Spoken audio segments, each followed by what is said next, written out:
चलिए बेटा शुरू करते हैं। तो यहाँ पे हम लोग स्टार्ट करने वाले हैं क्वेश्चन नंबर 9। जैसा कि आप लोग जानते हैं कि यहाँ पे कौन सी एक्सरसाइज चल रही बेटा, यहाँ पे एक्सरसाइज कौन सी चल रही, 9.1 चल रही। चलिए तो क्वेश्चन हम लोग पढ़ते हैं। इसके क्या करेंगे हम लोग, इसे फिगर बनाएंगे, डायग्राम बनाएंगे, उसके बाद हम लोग क्वेश्चन को सॉल्व करने की कोशिश करेंगे। चलिए आ जाइए। तो सबसे पहले क्या लिखा हुआ है, ध्यान से देखिए, ध्यान से क्या लिखा था, एंगल ऑफ एलिवेशन। तो सबसे पहले मैंने आपको पता है कि क्या पता है, मैंने आपको बता रखा है कि इस यानी कि इस पूरे के पूरे चैप्टर में जहां पे हम लोग यानी कि ट्रिग्नोमेट्री की एप्लीकेशन पढ़ते हैं, सबसे पहले काम क्या करो, आप मान लिया करो कि ये हमारे पास क्या है, ग्राउंड है। ग्राउंड आपके हाथ में होता है तो ग्राउंड मान लिया करो। चलिए आइए अब क्वेश्चन को पढ़िए दोबारा, क्या लिखा है क्वेश्चन देखिए, आइए पढ़ते क्या लिखा हुआ है। तो लिखा था angle of elevation of the top of the building from the foot of the tower.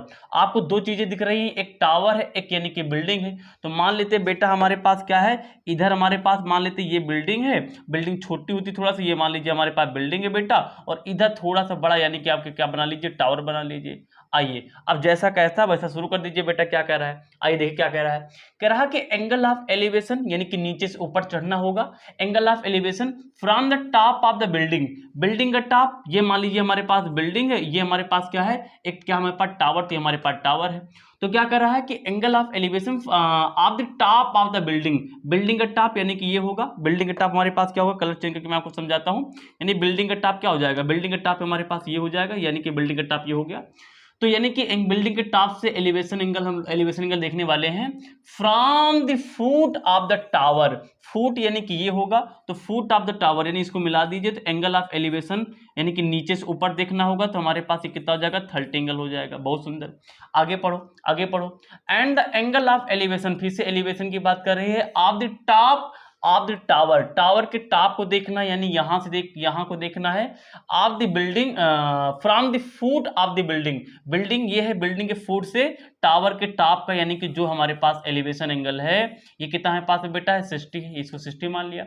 If the tower की जो हाइट कह रहा है कि 50 मीटर, तो ये हमारे पास टावर है बेटा, टावर की हाइट कितना है पास है, 50 है, तो इसको मैंने यहाँ पे क्या किया, 50 यानी कि जो कर लिया। तो कह रहा है कि find the height of the building, तो हमें बिल्डिंग की हाइट बताना है। ये बिल्डिंग हमने माना, बिल्डिंग हाइट को मान लो h, यानी कि हमें क्या करना है, h बताना है।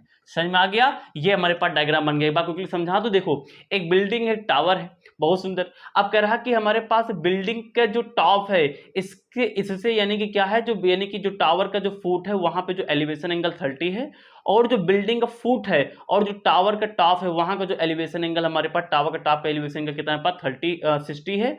और कह रहा है कि जो यानी कि टावर है, टावर की जो टोटल हाइट बेटा कितने में पास 50 है, यानी 50 है, तो हमें बताना कि बिल्डिंग की हाइट कितनी होगी, यानी कि बिल्डिंग की हाइट हमें h निकालना है। तो आइए शुरू करते हैं, मेरे साथ डाल लीजिए आप सोल्यूशन, कहानी को स्टार्ट करते हैं। कहानी को क्या करते हैं, यहाँ पे स्टार्ट करते हैं। बेटा मैंने आपको बता रखा, कुछ भी नहीं करना है, मैंने आपको बता रखा जब दो एंगल बने तो दो इक्वेशन बनानी, इस चैप्टर के लिए याद कर लो। चलो तो नेमिंग कर लिया जाए इनकी, तो नेमिंग कर लो फटाफट। थोड़ा सा इसको मैं क्या करता हूँ, थोड़ा सा स्मूथ कर लेता हूँ ऐसे। चलिए तो हम लोग क्या करते हैं, यहाँ पहले नेमिंग कर लेते कटाकट। देखिए तो इसको ए, इसको बी, इसको सी, इसको डी, रैंडम कुछ भी मान लो, ऐसा मान लिया। तो दो राइट एंगल एंगल लेने होंगे। अच्छा अब की बार बेस नहीं पता है, तो बेस को बेटा कुछ समय के लिए एक्स मान लो। चलिए आइए, तो दो एंगल है यहाँ पे, तो दो इक्वेशन बनानी होगी। तो पहले लीजिए ए बी सी लीजिए, यानी कि ट्रायंगल कौन सा ले रहे हैं हम लोग बेटा, ट्रायंगल ए बी सी ले रहे हैं, यानी कि ए बी सी ले रहे हैं। तो थीटा के सामने वाला हमारे पास परपेंडिकुलर अपॉन बेस, यानी कि tan लगेगा, यानी कि tan थीटा, थीटा कितना हमारे पास है बेटा 30 है, tan 30 इक्वल टू थीटा सामने वाला परपेंडिकुलर कितना हमारे पास है बेटा h, अपान अपान बेस कितना है पास में बेटा, बेस कितना है पास में है, x है बेटा, तो x हो जाएगा। किसी कोई दिक्कत, यहाँ तक कोई दिक्कत नहीं होनी चाहिए। चलिए तो tan 30 का मान बताइए, 1 बाई कितना होता है बेटा, रूट का 3 होता है, कितना होता है 1 बाई रूट 3 होता है, इक्वल टू h अपान कितना हो जाता है बेटा, x हो जाता है। तो यहाँ से इधर मल्टीप्लाई करेंगे तो x इक्वल टू हो जाएगा अंडर रूट 3, बगल में कितना हमारे पास आ जाएगा, h आ गया। इसको आप डिब्बे में बंद कर लीजिए, इसको मान लीजिए क्वेश्चन नंबर 1। समझ में आ गया, बहुत सुंदर। चलिए अब दूसरा ट्रायंगल ले लीजिए, D C B, D C B triangle आप ले लीजिए। चलिए तो थीटा हमारे पास यहाँ पे आपके पास 60 है, 60 के सामने वाला परपेंडिकुलर, यानी फिर से tan लगने वाला है, यानी कि tan 60 इक्वल टू परपेंडिकुलर यानी कि 50 की बार है, अपान बेस, बेस कितना है यानी कि नीचे वाला हमारा कितना है बेटा x है। तो यहाँ पे लिख लिया हमने क्या, x लिख लिया। किसी कोई प्रॉब्लम नहीं होनी चाहिए। अच्छा सुंदर बात है। आओ यहाँ पे देखो ध्यान से, tan 60 को जरा बताओ, यानी कि √3 हो गया इक्वल टू 50 अपान कितना हमारे पास हो गया x हो गया। तो यहाँ से देखो अगर हम लोग मल्टीप्लाई करते हैं तो कितना हो जाएगा, √3x हो जाएगा, यहाँ से मल्टीप्लाई करें हमारे पास 50 हो जाएगा। तो अगर x का मान निकालें हमारे पास कितना आ जाएगा, 50 अपान का कितना आ जाएगा, √3 हो जाएगा। 50 अपान कितना आ गया, √3 नीचे नहीं होना चाहिए, तो हम लोग क्या करेंगे रेशनलाइजेशन, तो √3 अपान कितना हो जाएगा हमारे पास, √3 हो जाएगा। समझ में आ गया, बहुत सुंदर।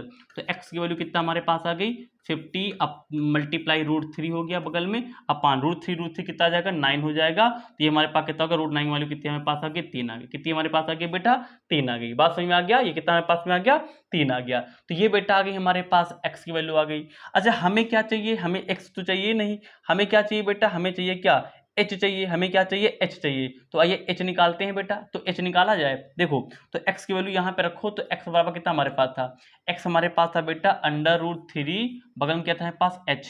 तो h हमें चाहिए, बिल्डिंग की हाइट चाहिए, तो h बराबर हो जाएगा हमारे पास, x इधर लिखा था अपान कर लीजिए हमारे पास √3। अच्छा x की वैल्यू कितनी बेटा हमारे पास है, 50 बगल में √3 अपान में कितना है पास में बेटा 3। 50 √3 अपान 3 किसकी वैल्यू हमारे पास होगी, x की वैल्यू हो गई। बगल में नीचे √3 लिखा था, √3 लिख लीजिए, √3 ऊपर से काट लीजिए, तो h कितना हमारे पास फाइनली आ गया, 50 अपान का 3 आ गया। ये हमारे पास आ गई h की वैल्यू। अब देखिए सारी कुछ किस में होगा, शायद मीटर में होगा, तो यानी कि अगर मीटर में है तो हमारे पास यहाँ पे हाइट किस में आ जाएगी, मीटर में आ जाएगी। और इसे तो आंसर आ चुका है, चाहो तो आप 3 से इसको डिवाइड भी कर सकते हो, चाहो तो आप इसको डिवाइड कर लो तो आपको एग्जैक्ट आंसर मिल जाएगा जो कि आपके आंसर शीट में आ रहा होगा। यानी कि आप क्या करिए, 3 से क्या कर लिए, 50 को डिवाइड कर लीजिए बेटा। तो देखिए ध्यान से 3 बन जाए कितना हमारे पास हो जाएगा, 3 हो जाएगा, कितना बचेगा हमारे पास, 2 बचेगा, 0 उतारो, तो 3 छंग हो जाएगा 18 बेटा बचेगा, कितना बचेगा हमारे पास 2 बचेगा, पॉइंट लगा के 0 बढ़ाएंगे, 3 छंग कितना हमारे पास हो जाएगा 18 बचेगा, फिर से 2 बार ले जाएंगे, 3 छंग 18, 6 बार जाएगा, 5 से ज्यादा आ रहा है यानी कि एक बढ़ा लेते हैं, 7 कर लेते हैं, यानी h कितना हमारे पास आ गया बेटा 16.67 हमारे पास यहाँ पे आ गया, किसमें, मीटर में। ये क्वेश्चन हो गया बेटा, आप ध्यान देख लीजिए। चलिए हम लोग अगला देखते हैं, देख लीजिए बेटा।